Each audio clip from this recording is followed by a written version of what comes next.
Courchevel confidentiel. Des récits d'expérience et de savoir-faire d'une station pas comme les autres. Un podcast de l'Office de tourisme de Courchevel.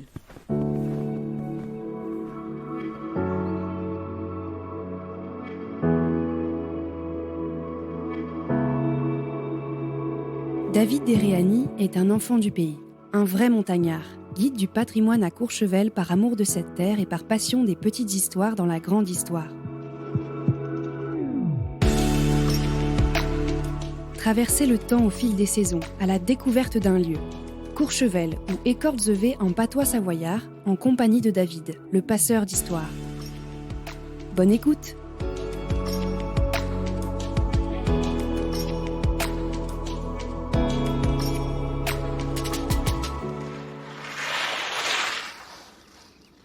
Je suis donc Saint-Bonnet, c'est comme ça qu'on appelle les habitants de la vallée. Je suis un pur produit de la montagne, je suis vraiment un montagnard à 100%, sans vantardise en fait, c'est un état de fait, c'est comme ça.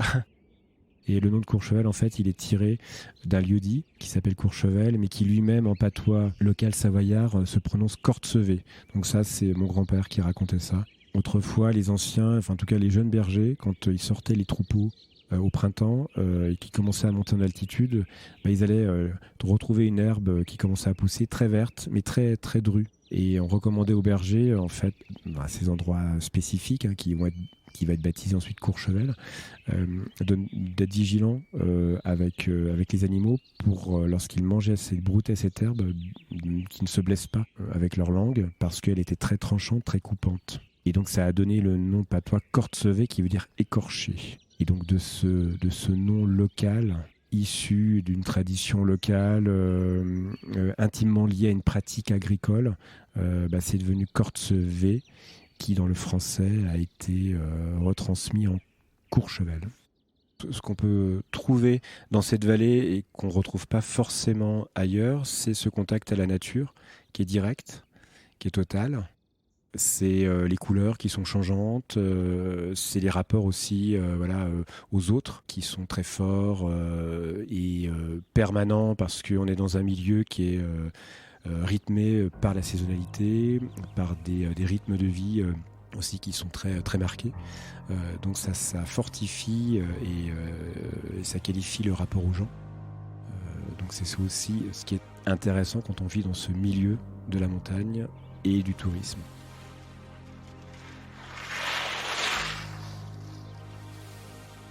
Il faut remonter à moins 750 avant Jésus-Christ pour trouver des traces d'un peuplement.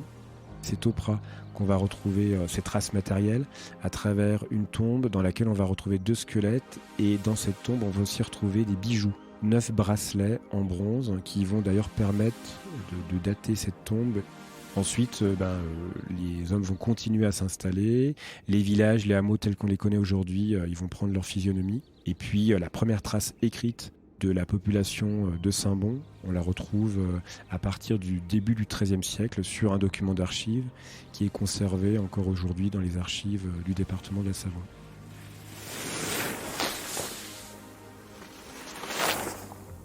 Il y a une vie dans la vallée avant à la construction de Courchevel, avant que le développement économique se fasse autour de la neige et du ski. On vit de la terre, comme tout montagnard. Dans toutes les Alpes, on vit de la même manière. On va vivre avec la pente, avec les contraintes naturelles, avec les risques naturels, avalanches, chutes de pierres, glissements de terrain, inondations. Les risques qui sont importants autour de l'eau, autour du feu. Mais ce qui va rythmer la vie de ces montagnards, c'est la terre et les saisons. Et l'herbe. En fait, avant l'or blanc, il y a d'abord l'or vert. C'est l'herbe, la terre qui va donner le rythme à toutes ces populations.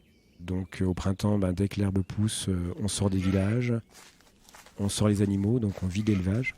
Et on vit, très tôt, on va vivre de la production laitière et fromagère. Très tôt, les montagnards, et donc c'est vrai aussi pour les Saint-Bonnet, on va chercher la meilleure technique pour conserver le lait. Et la meilleure des techniques, en fait, c'est de faire du fromage. Alors, ça ne va pas arriver d'un coup, ça va prendre un certain temps. Les techniques telles qu'on les connaît aujourd'hui pour maîtriser la fabrication du Beaufort, des fromages de pâte à gruyère, c'est aux alentours du début du XVIIe siècle. Donc on est sur des périodes qui vont comme ça se suivre, hein, donc au fil des siècles, où on va remuer, c'est-à-dire qu'on va monter en altitude jusqu'au beau jour pour suivre la pousse de l'herbe, manger l'herbe, produire du lait, fabriquer du fromage sur place en altitude, dans les alpages. Les alpages sur la vallée de Courchevel, oui, ils sont toujours exploités, ils sont toujours vivants, ils font partie des atouts de la vallée de Courchevel parce qu'ils sont toujours en exploitation. Et les alpages, c'est aussi une histoire très ancienne, c'est aussi une tradition très ancienne, c'est au moins 800 ans d'histoire. Les alpages, c'est pas un don de la nature, c'est le fruit du travail de l'homme. C'est un travail de longue haleine pour défricher, ouvrir des espaces en altitude, des pâturages d'altitude, c'est ça les alpages, où on va y poser des troupeaux de vaches, ici parce qu'on a la tradition de l'exploitation bovine pour faire du lait et ensuite du fromage. Ça peut aussi être dans une moindre mesure des chèvres, des moutons, mais sur la vallée de Courchevel, il y a une tradition d'élevage bovin qui est très forte, à travers les races locales, Tarine et Abondance, pour très tôt faire du lait et ensuite du fromage. Donc on a des grands alpages, ici sur la commune, qui sont très riches et qui permettent de faire du Beaufort d'alpage ou du Beaufort d'été. Et puis ensuite, au fur et à mesure, on va redescendre dès qu'on va rejoindre l'automne et qu'il y aura de moins en moins d'herbe pour pouvoir ensuite mettre les animaux à l'abri. Entre-temps, on aura fait les foins pour avoir du stock, du fourrage, du stock d'herbe qui va permettre de nourrir les animaux pendant les mois d'hiver. On vit donc au rythme de la nature, au rythme des saisons, au rythme de la terre et de l'herbe, jusqu'en 1946, où on va décider la construction d'une station de sport d'hiver.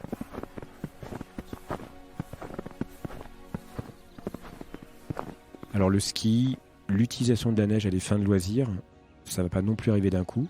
Il y a toute une préparation qui va prendre à peu près 10 ans ici sur la vallée de Courchevel, c'est-à-dire qu'à partir des années 30, on va commencer à s'intéresser à la neige en tant qu'outil pour glisser, à des fins de loisirs. Mais ça va être, ça va prendre une petite forme. C'est pas encore, on n'imagine pas que ça peut générer une économie importante qui peut être complémentaire de l'agriculture, hein, parce que l'agriculture de montagne ne disparaît pas. Mais par contre, ça va prendre un essor et on va dire un rythme, une accélération très forte dès 1946 avec la création de la station, parce que là, on va être à une autre échelle.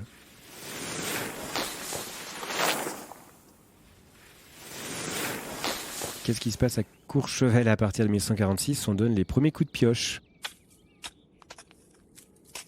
Voilà, et donc tout se fait manuellement. Dès le départ, donc dès 1946, mais c'est des idées qui vont démarrer un petit peu avant.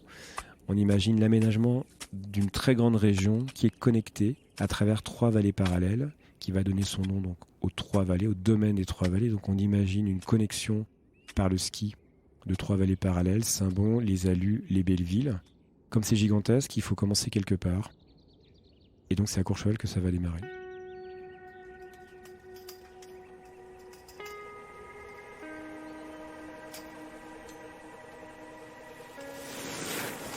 Les grandes phases d'aménagement de la station de Courchevel à partir de 1946. Alors on pourrait penser que c'est une station qui est en perpétuelle évolution, toujours en chantier. Ce qui n'est pas toujours compatible avec l'accueil touristique, mais c'est une réalité. Il y a toujours des investissements qui sont faits dans la station, et ce depuis le début.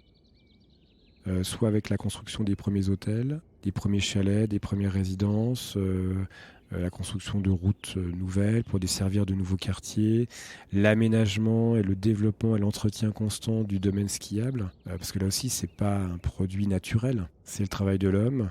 Alors à partir d'éléments naturels qui sont des atouts dans la station, donc, parce qu'on est sur un versant nord, parce qu'on a une évolution de la pente qui se prête à la pratique du ski. Donc on démarre doucement autour de la station, puis au fur et à mesure qu'on monte vers les sommets, les pentes vont devenir plus raides. Donc ça va permettre comme ça de structurer le domaine skiable, mais c'est un domaine qui s'entretient avec de nouvelles remontées mécaniques, l'aménagement de nouvelles pistes ou l'amélioration de pistes existantes. Et dans les constructions, on fait la même chose. On va construire là où c'est possible pour proposer l'offre qui correspond à la demande en termes d'hébergement, donc hôtels, résidences, chalets. On va reconstruire ou améliorer l'existant Et puis, c'est aussi améliorer et dynamiser le cadre de vie des habitants permanents avec des structures, des édifices, des services qui vont être utilisés tout au long de l'année et aussi aux périodes fortes de la saison touristique été-hiver. Ça va être un équipement comme une patinoire qui d'abord est découverte, puis ensuite on va la couvrir. C'est une piscine qui est d'abord découverte et puis ensuite qu'on va couvrir, qu'on va agrandir. C'est la pratique du saut à ski qui est très ancienne ici dans la vallée.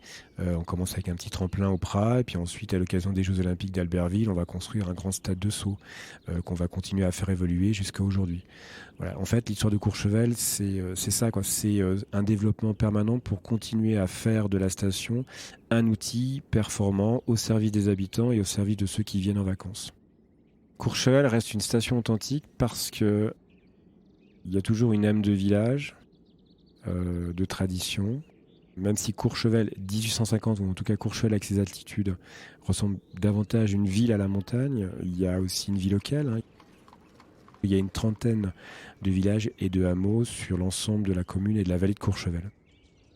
L'histoire de ces hameaux, de ces villages sur la commune de Courchevel, c'est une histoire ancienne. Elle est liée à l'installation, au peuplement de ces populations ici sur ce versant de montagne. Donc on a une trentaine de hameaux qui ont chacun leur particularité, soit parce qu'ils ont une petite chapelle avec leurs protecteurs, leurs protectrices. Ils sont souvent reliés par d'anciens chemins muletiers. Donc on peut les découvrir à pied, en vélo, en famille. Souvent, ce sont des lieux qui sont habités à l'année, donc ils sont vivants, animés. La fête locale, la vogue, donc ce qu'on appelle la vogue en savoyard, hein, donc la fête traditionnelle, elle vient comme ça marquer un peu le point fort de la vie du village. Et puis souvent, ce sont des villages qui sont très bien restaurés parce que les maisons, elles sont entretenues. Elles sont occupées, alors soit par des habitants permanents, soit par des habitants saisonniers, des résidents secondaires, mais qui ont le souci du détail dans la restauration pour coller au plus près de la réalité et de cette identité montagnarde quand on rénove une façade avec de la pierre, du bois. Donc ça donne des lieux qui sont très jolis à découvrir et qui sont plaisants à vivre à l'année. Les traditions sur la vallée, elles existent. Certaines se perpétuent, d'autres ont disparu. On peut prendre l'exemple des traditions des chants. On a sur la commune des groupes de voix d'hommes qui chantent des chansons traditionnelles de la montagne.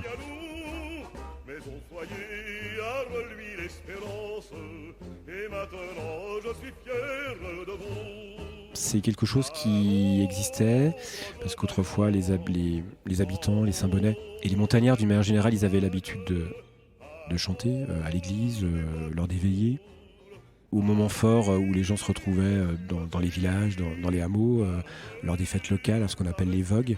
Et puis petit à petit, avec les pratiques, avec le développement économique et touristique, ces choses se sont un peu perdues, elles se sont retrouvées. Donc on a de nouveau des chorales qui existent et qui animent aujourd'hui encore les temps forts lorsqu'il y a un événement, une manifestation culturelle sur la vallée.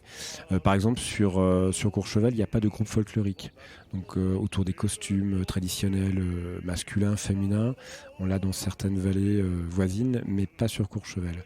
Mais par exemple, cette tradition de chanter, elle se perpétue. Comme se perpétue aussi la tradition autour du voyage, de traverser les montagnes à dos de mulet.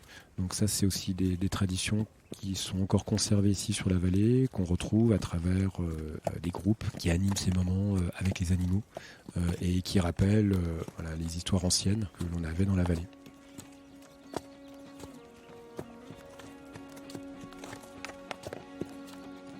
Les fêtes de village, oui, il y en a, c'est lié à la tradition et aux traditions qui demeurent, qui restent très vivantes sur la vallée. La fête sans doute la plus connue sur la vallée de Courchevel, c'est la fête de la Madelon, donc c'est celle qui célèbre la patronne du village du Prat, Sainte-Marie-Madeleine. Donc là, on est en plein cœur de l'été, au mois de juillet. Et à partir du cœur du village, devant la chapelle, eh bien, on installe un chaudron. Dans ce chaudron, on va faire cuire une soupe avec des ingrédients qui sont récoltés traditionnellement dans chaque famille du village du Prat. C'est une tradition très ancienne. Là, pour le coup, elle n'est pas écrite. C'est depuis des temps immémoriaux, on fait cette fête pour célébrer la patronne, la protectrice du village. Et aussi, c'est un acte solidaire. On fait cette soupe qu'on va distribuer aux plus pauvres. Au moins une fois dans l'année, on va s'occuper vraiment des miséreux, des gens qui sont vraiment dans la nécessité, à qui on distribue une soupe chaude, non seulement à ceux de la vallée, mais on va bien au-delà. On va chercher aussi dans les villages voisins, dans les communes voisines. C'est pas la seule commune à le faire, mais ici, ça s'est toujours fait, même dans les périodes de crise, les périodes de guerre, ça s'est jamais arrêté et ça se perpétue encore aujourd'hui.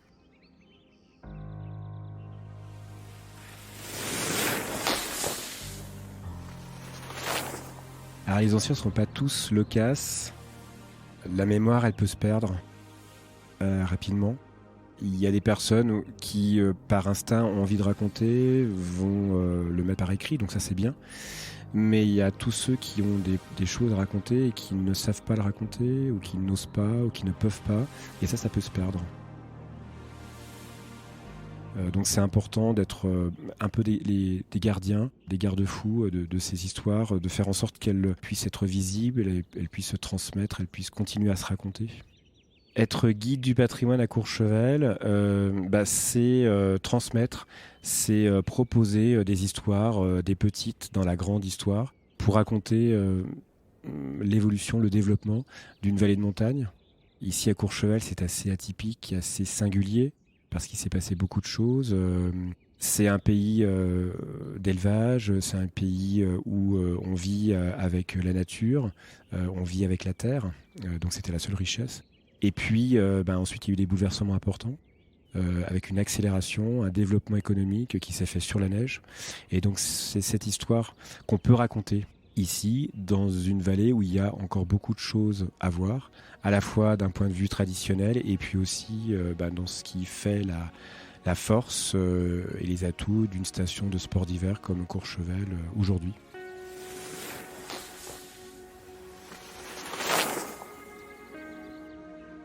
Quand on parle de culture, et notamment de culture en montagne, et que l'on met en lumière des histoires, on a envie ensuite qu'elles soient reprises, qu'elles soient retenues, alors à travers quelques dates clés.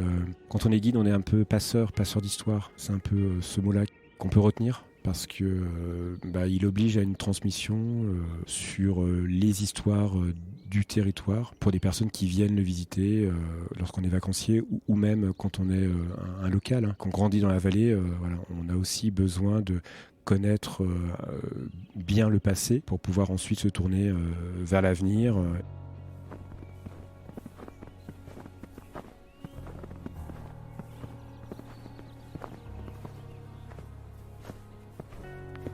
Et en ce qui me concerne, effectivement, je pense que c'est très tôt que j'ai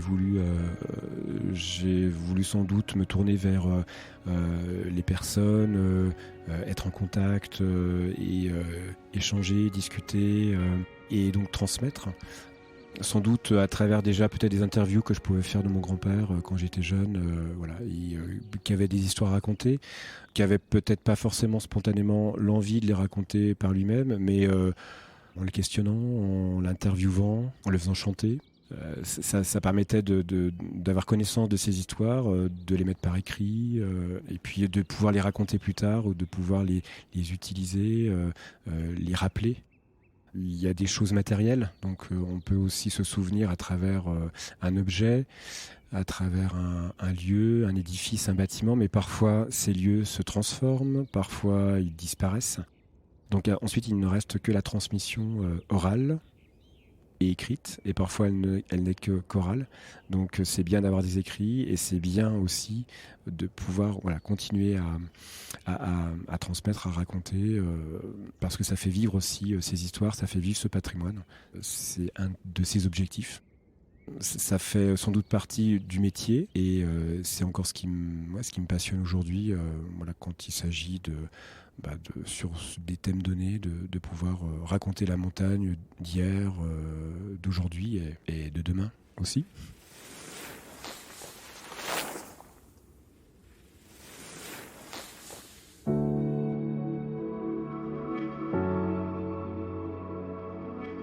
Si vous avez aimé ce podcast, soutenez-le en mettant 5 étoiles sur votre application de podcast préférée pour nous aider à vous faire découvrir de nouveaux visages de Courchevel.